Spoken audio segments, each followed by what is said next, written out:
So Charlie, you entered the crypto space in its early days after several years working at Google. Why did you decide to leave the tech giant and join full-time the crypto space? Yeah, so in 2011, when I was still working at Google, I found out about Bitcoin. In late 2011, I created Litecoin, but I didn't join Coinbase until 2013. So by then, I decided I just want to kind of dive head in and just do crypto full time. Back then, Coinbase was basically just getting started. I joined as the second engineer. Was it the fifth person in the company? The reason why I joined Coinbase is because I realized then that in order for Bitcoin and cryptocurrency to succeed, you really have to make it easy for people to be able to buy and sell cryptocurrencies. And Coinbase was starting to make that easy for people to connect their bank accounts, or at least in the US initially, right? To connect their bank accounts and buy and sell Bitcoin. So I decided to help them out and to kind of make Bitcoin easier. So the following question would be, how did you come up with the idea of creating Litecoin? So back then, when I was playing around with Bitcoin in 2011, there were about a dozen or so altcoins actually before Litecoin. And they all kind of did a little bit different things. But the problem with pretty much all of them were that they were created to kind of enrich the founders, right? So it was like pre-mined, but I mean, I think all of them were pre-mined, like hundreds of thousands of coins, and basically the creator tried to make it successful, and then if it becomes successful and worth something, then they will like make a lot of money. So what I did with Litecoin was I tried to create like a coin that's really fair, so no pre-mine, launch as fairly as possible. And that succeeded because people appreciated that Litecoin was launched fairly, and I had to mine and buy coins just like everyone else. So talking about current news, Litecoin is going to undergo the halving on Monday, which is going to be a major event for this cryptocurrency. The rewards for miners mining Litecoin will drop from 25 Litecoin to 12.5 Litecoin. So what do you expect to be the main consequences of this event on the price of Litecoin and on the cryptocurrency in general? Specifically, what would happen is it affects miners mostly, right? So the mining rewards will be halved. So miners will make less amount of Litecoin for the same hash rate that they have today. All right. So if miners are near profitability of their mining for their mining, then potentially they will start not making money, right? So if the number of Litecoins they mine, the amount of money they make is less than the electricity cost, then they might potentially turn off their machines because they're actually spending more money mining than the amount of Litecoins they get. So potentially a few miners might do that, and that could affect the hash rate or the global hash rate of Litecoin and cost lower blocks. But after like a few days, it would readjust. The difficulty will readjust and everything will be back to normal. So I don't really see much of a network issue. But the halving is always interesting because it's kind of like an event that people like to trade around. Some people think that the halving would cause the price to pump, so they might buy Litecoins or they might sell. So it becomes quite volatile around the area. As we saw this year, the price went up quite a bit and recently went down some. But I think in the end, it will kind of be a non-event. It would just happen, right? Nothing will go wrong, and the halving would happen, and things will be back to normal in a few days. Still talking about the imminent halving, in a recent tweet, you drew a parallelism between the Federal Reserve's decision to cut interest rates and the Litecoin halving. It's obvious that that was a joke, but apparently on Twitter many people took you seriously.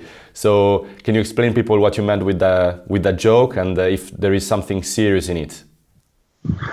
Well, the joke is that the U.S. Federal Reserve decided to cut interest rate, right, and to kind of play their monetary policy. And the joke is that Litecoin and Bitcoin doesn't have that, right? No one has the power to change the monetary policy of Bitcoin or Litecoin. And because it's kind of set by the source code at launch, right? If you really want to change it, you really need like consensus. And I doubt the total supply of Bitcoin and Litecoin would ever change, because people won't be willing to make that change. So I joked and said that I'm actually going to myself cut the block rewards for Litecoin in half in a few days, right? Just to kind of highlight the silliness of the U.S. Fed being able to do something like that, to change the monetary policy at the whim of basically a group of people. So talking about the technology behind Litecoin, you said that fungibility and privacy will be the next battleground for both Litecoin and Bitcoin. Can you expand a little bit on this thought and tell us how Litecoin plans to deal with these issues? Yeah, so fungibility is one of the properties of sound money that is missing from Bitcoin and Litecoin. So I think Bitcoin and Litecoin are really good money, except for kind of one key aspect, which is they're not very fungible. And by that, what I mean is that if you're spending Litecoin, for example, each Litecoin is not exactly the same as every other one. Whereas if you're spending like fiat, if you're pulling like a $20 bill out of your wallet, it doesn't matter which $20 bill you pull out, the merchant will not care. Right, because they're fungible, they're exactly the same as far as money goes. But for Litecoin, each coin has a history. So you've heard like stories about Coinbase, for example, shutting down someone's account because they sent money from a gambling website or a darknet marketplace, and Coinbase have to follow strict AML laws governing this, where if they suspect something, they have to do something about it.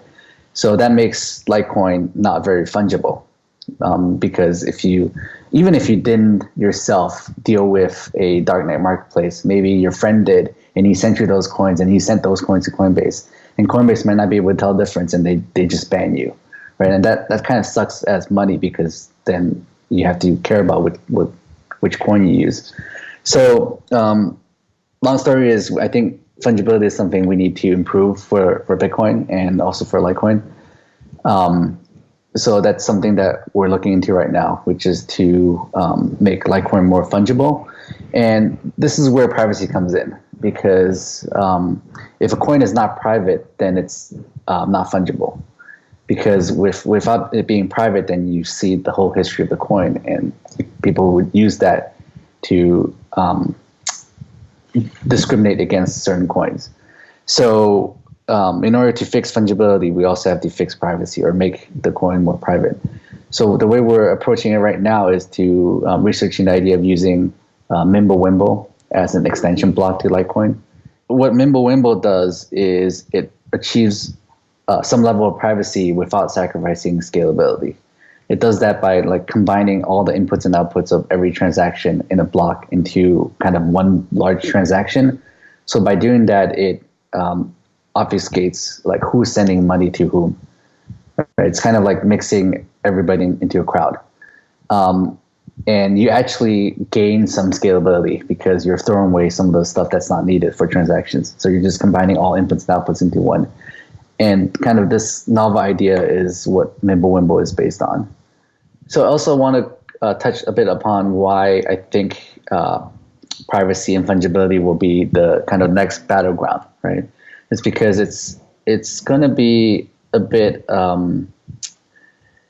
possibly contentious issue, because we don't know how the regulators will view this, right? So we've seen like certain countries ask their exchanges to delist all privacy coins, or any coin that has anything to do with privacy, right? So Litecoin is on pretty much every single exchange today, and it's good because having good liquidity is important for a coin.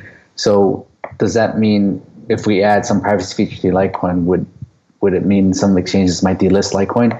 I don't think so, but it's worth kind of figuring this out, right? I think it's something that Bitcoin will also face when it adds some sort of privacy features.